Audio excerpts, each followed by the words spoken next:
안녕하세요, 뉴스반장입니다. 진보를 자처하는 정치 평론가가 있습니다.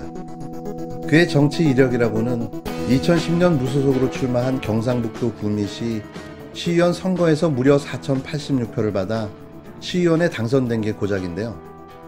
당시 이 초선의 시의원의 나이는 고작 28살이었습니다. 얼떨결에 로또에 당첨된 거죠. 사실 실력과 능력을 따지기보다 지역과 혈연을 기반으로 한 지역사회에서 가능한 성공이었습니다.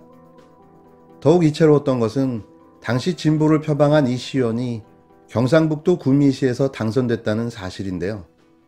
물론 무소속 출마였기에 가능했던 거죠. 하지만 그는 이게 처음이자 마지막이었고 이후에는 어떠한 선출직에도 당선되지 못했습니다. 임기가 끝난 2014년 또다시 재선에 도전하는데요. 이번엔 녹색당 옷을 입고 출마를 감행했지만 물론 낙선하고 말았죠. 꼴랑 2,985표의 득표를 받은 그는 보기 좋게 물을 먹고 말았는데요. 그럼 그 큰 공백이 생기는 건데 네. 거기에 이제 깃발을 원래부터 나부끼고 있었던 이준석 후보가 치고 나가서 꽂기에 딱 알맞는 환경이었다. 저는 언젠가는 이런 날이 올 줄 알았다. 그러니까 보수 진보 여야를 떠나서 갑자기 급격한 세대 교체가 될 것이다 라고 생각을 했었고, 역사의 페이지는 한 장씩 넘어가지 않거든요. 이 평론가가 바로 김수민입니다. 진보를 표방하며 정치 평론가랍시고 각종 방송에 패널로 출연하며 비평을 위한 비평, 하나마나한 비평을 이어오고 있는데요.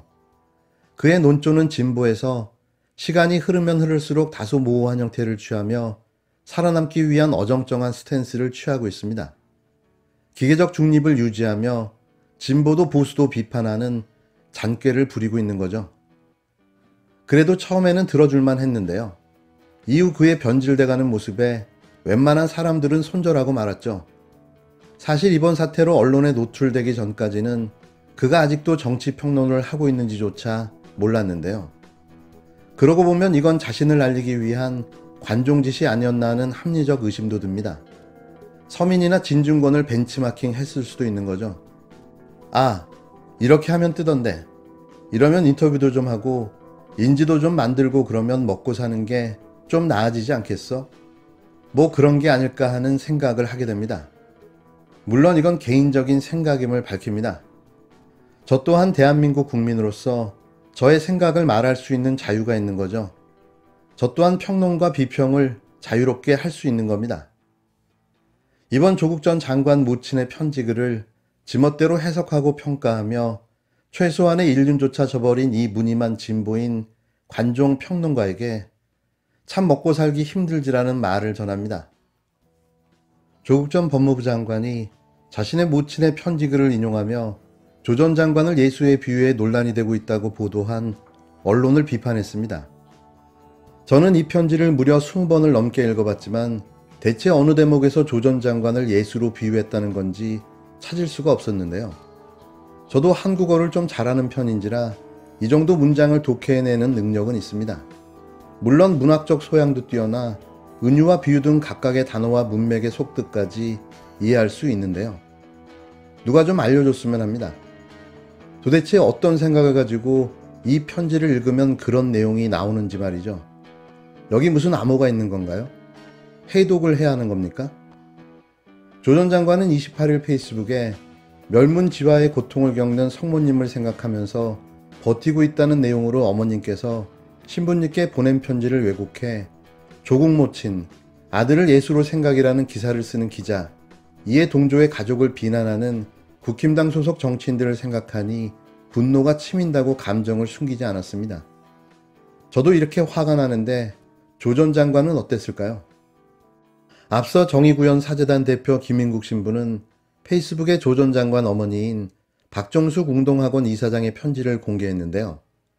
해당 편지에는 아드님이 십자가에 못 박혀 돌아가시는 모습을 지켜보며 괴로워하시던 성모님의 마음, 지금 제가 2년 넘도록 그 마음을 체험하며 주님의 은총과 자비를 기도드리며 견디고 있다는 내용이 담겨 있습니다.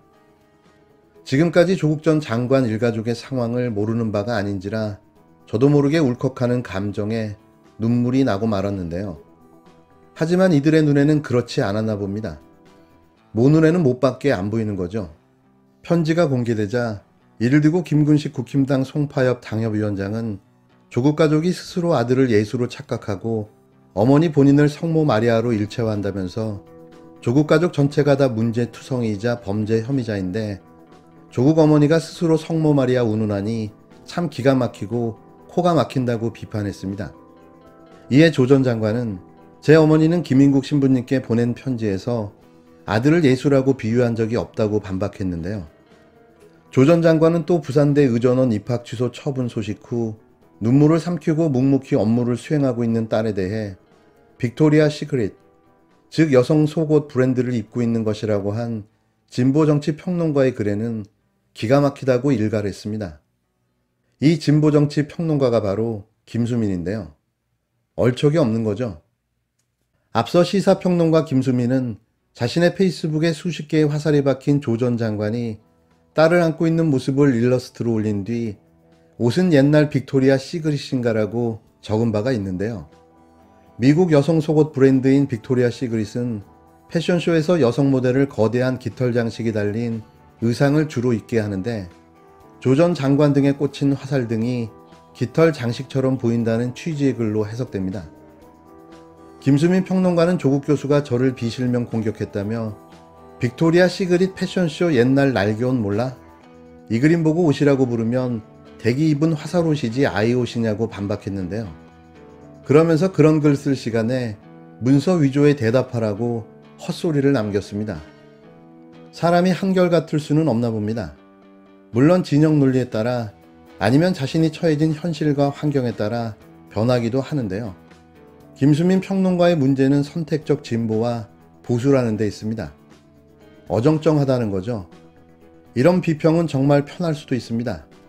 그때그때 사안에 맞게 여론이나 추이를 보며 이쪽 편도 들었다, 저쪽 편도 들었다 할 수 있기 때문인데요. 지금 그는 조국 전 장관은 이미 끝난 패로 보는 거죠. 그게 아니었다면 조 전 장관을 옹호하고 두둔했을 겁니다. 그렇게 보면 차라리 김근식이 더 나아 보이는데요. 색을 제대로 선명하게 하는 게 본인이 앞으로 살아가는데 더 낫지 않을까 싶습니다. 검은색이나 회색은 어찌 보면 살아가기 쉬워 보이지만 더 힘들어질 수도 있기 때문인데요. 아마도 그래서 김수민 당신의 존재감이 이 정도인 건 아닌가 생각해 봅니다. 여튼 이번에는 성공했네요. 이거는 확실합니다. 자, 다음 대선에 누가 집권할지 저는 50대 50이라고 얘기했어요. 정권이 교체되느냐 정권이 유지되느냐의 확률은 정확하게 50대 50이 됐다. 2024년 총선에서 민주당은 참패합니다. 이거 확실해요. 특히 민주당이 다음 정권을 다시 잡으면은 이거 확실합니다. 2024년 총선은 민주당이 여당을 한 번 더 하잖아요. 그러면 2024년 총선은 민주당 120석 미만으로 나올 수도 있습니다.